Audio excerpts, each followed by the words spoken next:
Hi guys, welcome back to the channel. A few days ago I dropped this video. This video is a day in life of a software engineer. This video is going to be advice on how you should behave as a software engineer, or things that you should think when you're going into the industry or new into the software and tech industry.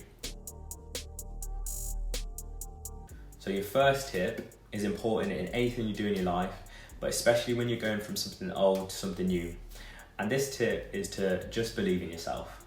So let's say you've applied to a load of jobs, you've been rejected a million times, and you finally get the job that you want, and you've probably been doubting yourself and you're happy that, okay, I've got this job. But really you might feel like I'm a bit of an imposter, and that usually happens a lot with like tech and going into a new industry.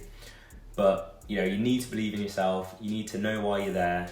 You applied, you wanted this thing, and now you've got it. And you just need to, show that you're actually ready to get your blessing or whatever you're doing. So yeah, first tip, believe in yourself. So some of you might think the second tip's a bit contradictory, but it goes hand in hand with the first one. So you need to believe in yourself, and then secondly, you need to give yourself license to fail. So if you're doing anything new and you're trying anything new, you probably want to do it perfectly, and it puts a lot of pressure on you. So you don't want to put any pressure on yourself, especially when you've just done all this work to do this new thing. So you just need to let yourself actually fail. And what do I mean by that? So you fail and you react correctly to it. So you learn from your failures and you grow, and then you become better at whatever it was that you failed at. This way, when you fail, you don't actually care that you failed. You know that you're going to get something positive after. So then you just get through the failure and then focus on the next part, which is the growth. So my third tip to working in tech is to be flexible and open. The industry is so fast paced, and there's no point being stiff or standing still, because things will change and you need to be adaptable.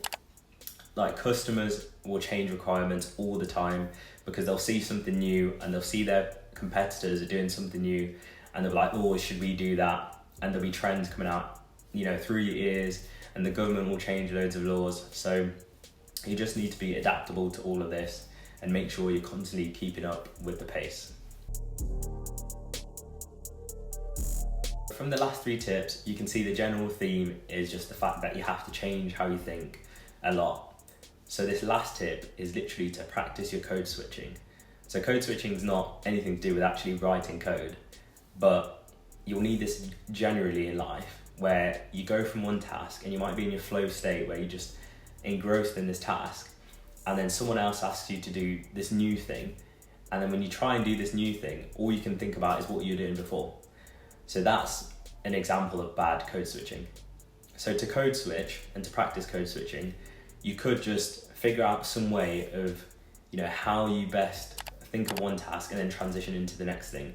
You could do it with like something simple, like, okay, once I finish work, I'm just gonna cut off and just chill.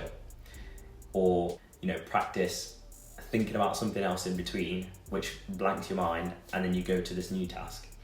So anyway, code switching is really important, and to be honest, if you're doing a lot of things in your life, you'll need it anyway. So this is a really important skill and really important to tech. So that is my final tip. I hope you enjoyed that video. Please like and subscribe. See you next time.